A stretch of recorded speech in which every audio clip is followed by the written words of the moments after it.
Welcome to Strip Cover Lit, where we squeeze the bigger picture out of literature. I'm Adrian Ford, and we are here for another poetry discussion, which will be in two separate playlists here on the channel. Number one, obviously the poetry discussion playlist, but number two, the poem by poem read along. I don't have the book with me right now, of Sylvia Plath's Big Yellow Book, the complete poems of Sylvia Plath. We're going to be going poem by poem through that. So this is in that playlist, part 4 of 274.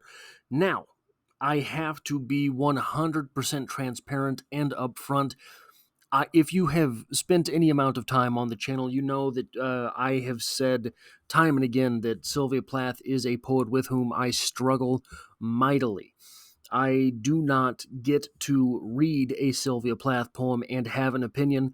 I have to read and reread and reread a Sylvia Plath poem in order to have some type of thing to speak about. She's just not a poet that speaks to me easily. We all have those poets who do speak to us very easily, and that is not the case for Sylvia Plath, but I do recognize that they are extremely rewarding poems. And here's the thing. I try not to reference other people's thoughts on this channel.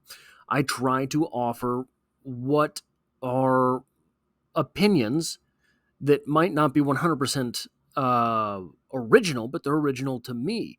That is to say, you might be able to find some of the things that I talk about out there somewhere else, but I did not know about them. If I do reference someone else, I try to always note that. I try to always say, hey, if you find general consensus on this poem, this is what they say. And I try to normally reference what is general consensus versus someone else's opinion.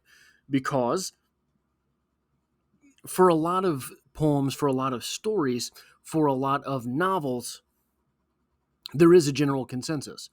There is a general consensus on, for example, The Killers by Ernest Hemingway. So if I go out and I find a very particular opinion on the piece, I would try to say, hey, this is from XYZ.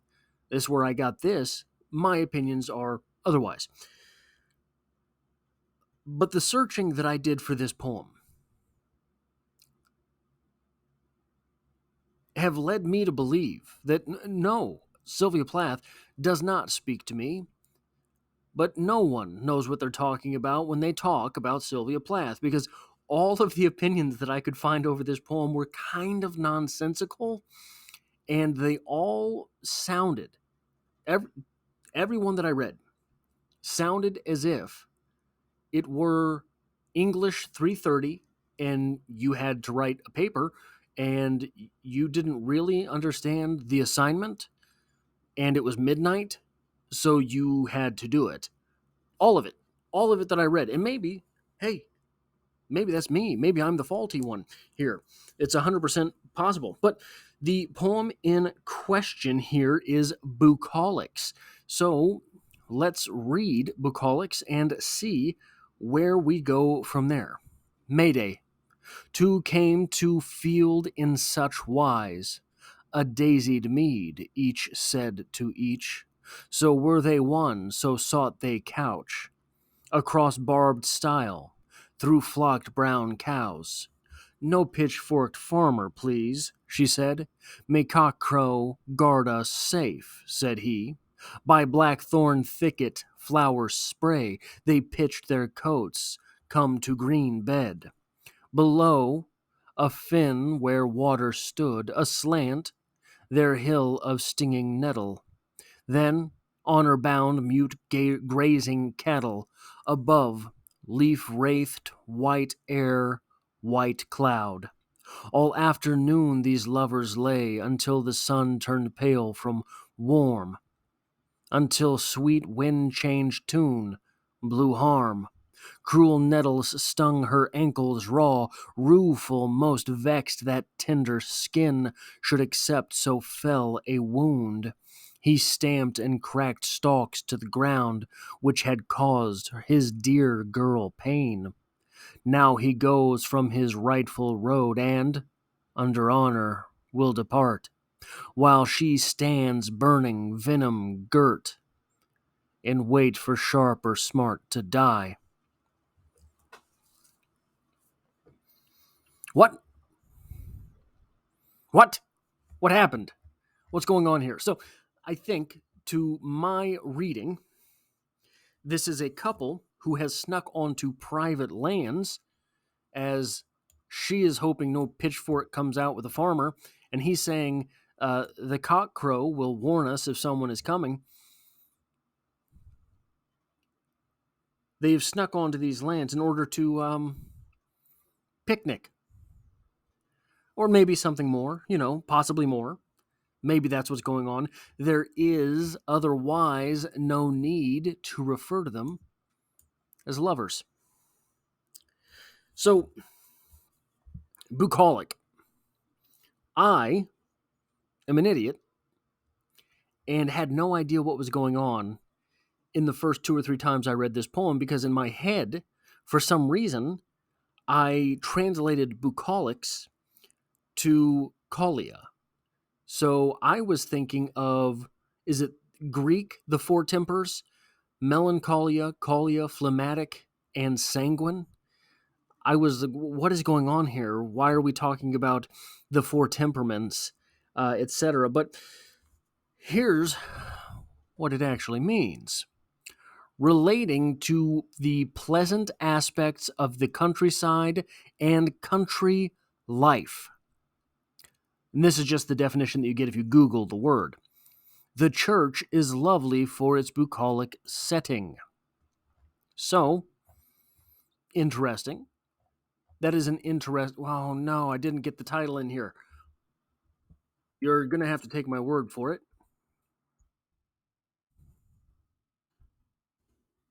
There's an S at the end. This is plural. It's not bucolic. They are bucolics. Meaning that there is, for some reason, multiple. Okay, well, that's fine. We can deal with that. But why would there be multiple? Why plural? So let's go down here. This is a nettle. There are, on this plant, little hairs, little barbs that they're going to stab you up. They're going to give you a rash. They're going to tear you apart. Very painful. And there's an interesting mythos, sort of, around nettles. So the leaves are edible. And even if you can just look it up on Wikipedia. You can Google nettles, find the Wikipedia article, and there are several examples just in the Wikipedia article. Apparently, Milarepa was a Tibetan monk who survived on nettles. Now, being a monk, he was an ascetic monk. This is to say, asceticism is the torture of the body is just a vessel, for the good of the spirit or soul or mind.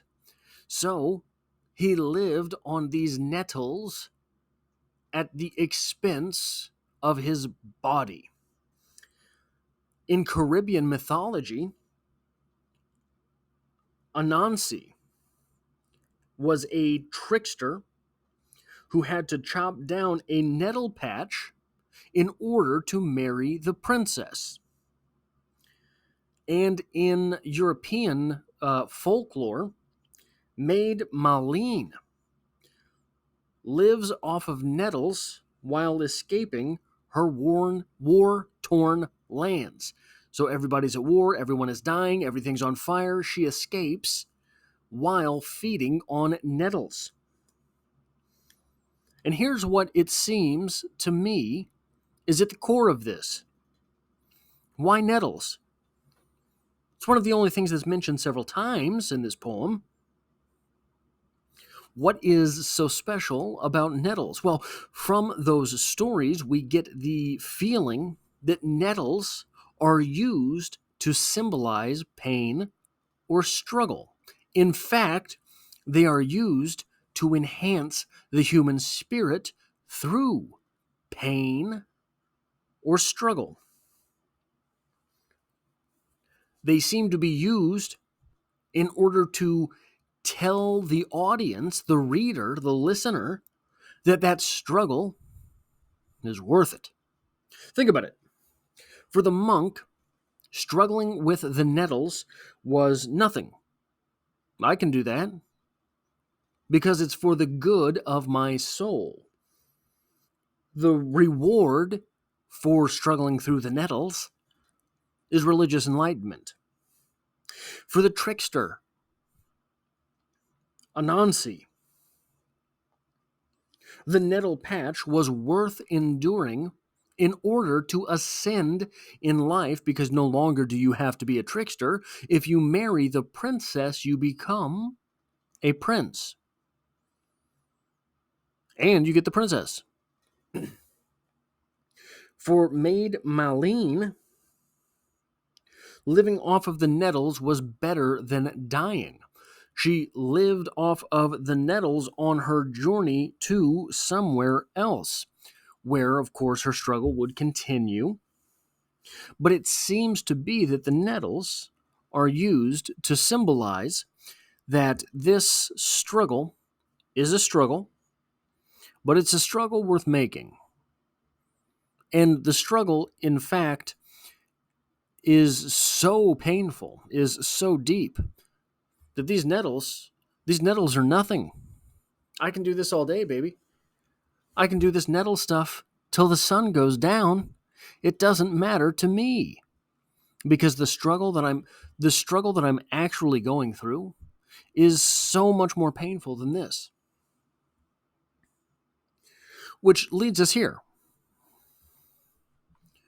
This couple struggled through the nettles.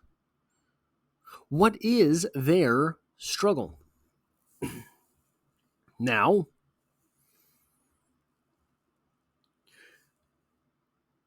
in the situation that we have, if we are taking these other stories for reference, it could go one of two ways.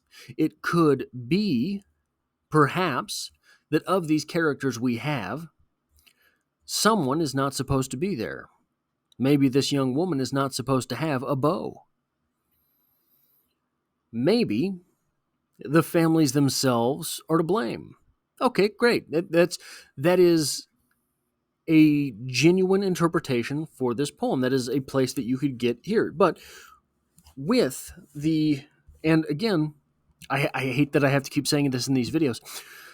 We don't have to have the other poems that we have in order to understand this one. We could have any type of interpretation that we want here, and as long as we can back it up, it's worth having. It's an interpretation worth making.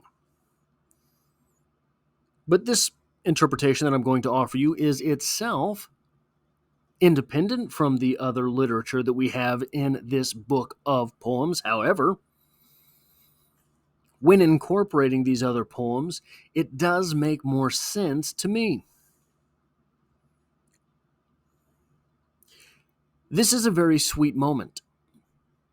This moment in time, these two lovers sneaking off to have privacy in the open.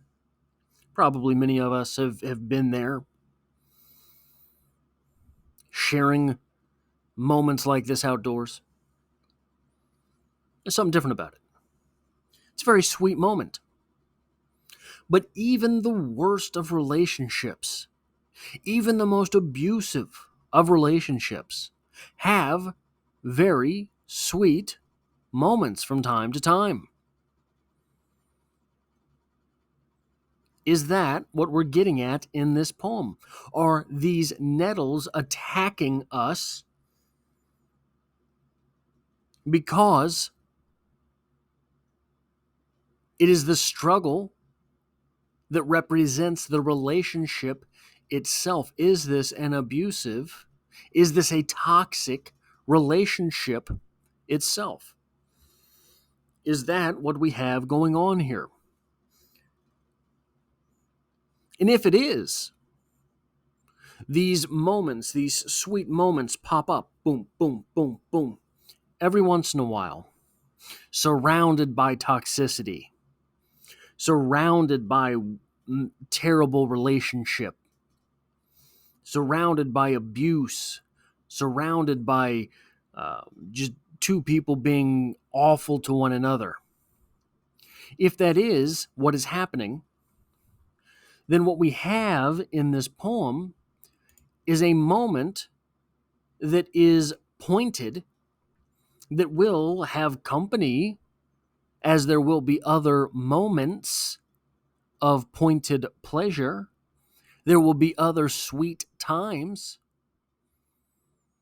And in that case, relating to the pleasant aspects of the countryside and country life, all of a sudden makes a lot more sense when it's plural here.